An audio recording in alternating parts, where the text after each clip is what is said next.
Une personne qui a mangé, par exemple, des fruits de un des 7 fruits ceux qui ont été mentionnés par la terre d'Israël. On va dire par exemple, on reprend des dates. Donc il doit faire comme bénédiction à la fin, on le sait, Me'en Shalosh. D'accord, et il a mangé aussi des fruits, par exemple, je sais pas moi, des légumes, qui doit faire donc Nefashot. Des légumes, après avoir mangé des tomates, concombres ou je sais pas quoi.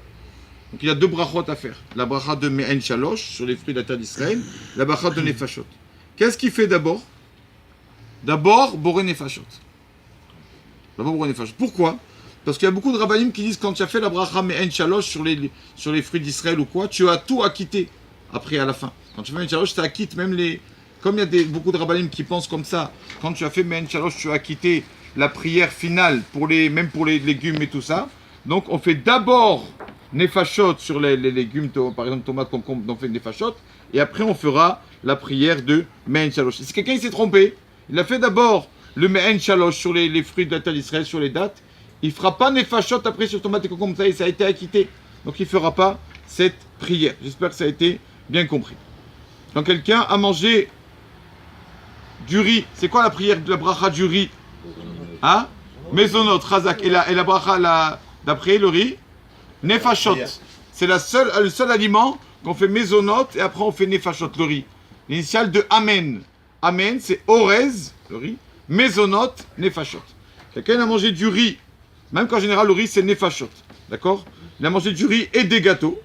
D'accord? Pour la prière finale, avec la prière des gâteaux, il peut acquitter le riz. Voilà. Donc quand il a fait Al-Mechia, ça quittera le riz. Pas besoin de faire nefashot pour le riz. Regardez Rabotai, comme n'importe quelle petite action peut engendrer beaucoup de choses. Regardez. C'était quand, à la fin de vie du Chafetz Chaim, le Rav Chafetz Chaim, Rabbi Israël Meir HaKohen, il a décidé de mériter de monter en terre d'Israël. Et donc là, c'était prévu. Le programme était que le Rav habite à Petar Tikva, le Chafetz Chaim. Et donc la mairie de Petar Tikva a préparé une belle maison pour le Rav, le Chafetz Chaim, qui était le grand de la génération. Et à côté de sa maison, on a préparé aussi un petit bungalow, d'accord, pour les toilettes publiques. Comme on savait qu'il va y avoir beaucoup de monde qui va arriver avec le sage et qui va recevoir la face du tzaddik, du sage de Chafetz Chaim, ils ont préparé des toilettes publiques. Comme la Gemara dit dans Brachot, quelqu'un doit demander à Hachem même d'avoir une toilette à côté de lui. Même ça, c'est une bracha. Même ça, c'est une bonne chose. La personne, il peut être milliardaire, il a envie d'aller aux toilettes, il n'a pas de toilette à côté, même qu'il a Baruch Hashem des comptes en manque de partout, il est en des situations délicates, embêté. Donc, il faut demander même d'avoir un toilette à côté de lui. Et donc, ils ont fait des toilettes publiques pour le Chafetz Chaim. Et finalement, avec les circonstances, ce qui s'est passé, que le Chafetz Chaim finalement n'a pas pu réaliser son rêve de monter en terre d'Israël. Mais quand même, on a déjà fait les choses, le bâtiment et les toilettes publiques. Et voici que veille de Kippour, un des élèves du Chafetz Chaim, qui s'appelait connu Rabbi Eliyahu Dushnitzer, qui, on le voit se promener dans les toilettes. Il va dans les toilettes et il va, et comme on sait tous qu'un des travaux qu'on ne fait pas Shabbat et Yom Tov, est déchirer. On ne déchire pas Shabbat et Yom Tov. Donc on ne déchire pas un sopalin, on ne déchire pas du papier. C'est pour ça que, comme on ne déchire pas du papier toilette, il faut préparer avant Shabbat, on fait le mitzvah de préparer, on déchire le papier toilette à la main. D'accord? On fait une pile pour le Shabbat. Parce qu'on n'a pas le droit de déchirer pendant Shabbat. Et Rav Eliyahu Dushnitzer qui va là-bas. Le Rav, l'élève du Chafetz Chaim, qui prépare le papier toilette.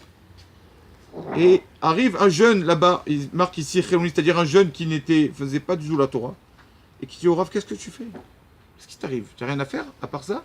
Veille de Shabbat, de déchirer du papier toilette? C'est ça ce que tu as à faire dans ta vie? Et le Rav lui explique, écoute, on ne passe pas que veille du Shabbat, tu sais que demain c'est Yom Kippour. Demain c'est Kippour, et donc, sûrement il va y avoir beaucoup de monde qui va venir à la synagogue. On sait que le peuple juif, Baruch Hashem, sont tous des gens kéchérim, mais il y en a qui, ils oublient la synagogue et ils se rappellent que le jour de Kippour, une fois par an. Il y en a qui viennent que à Kippour. Et pour les éviter au moins de faire Kippour comme il se doit, donc je prépare le papier pour eux, je déchire. Pour beaucoup de monde, il y a beaucoup de monde qui vient. Alors regardez ce qu'il lui a dit le jeune enfant, le jeune garçon quoi, qui faisait ni Torah ni rien du tout. Il lui a dit, tu sais quoi? Chaque fois, chaque morceau que tu as déchiré, ça m'a fait un coup au cœur. Tellement que ça m'a réveillé. Comment le peuple d'Israël, chacun, il pense à l'autre. Toi, tu penses pour que les autres qui viennent à Kippour, qui ne sont pas forcément religieux ou quoi, qu'ils fassent attention de ne pas déchirer. Comme c'est beau, le peuple d'Israël, que chacun pense à l'autre. Là, tu m'as fait beaucoup quelque chose.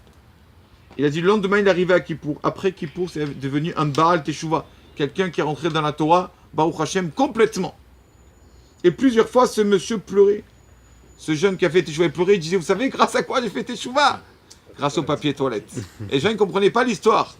Quel rapport papier toilette et Teshuvah? Mais c'est pas le papier toilette. C'est le fait que chacun, il pense à l'autre, il veut faire une petite mitzvah, une petite chose. On peut faire grâce à ça, faire Teshuvah à tout le monde. Baruch Adonai Le'olam. Amen.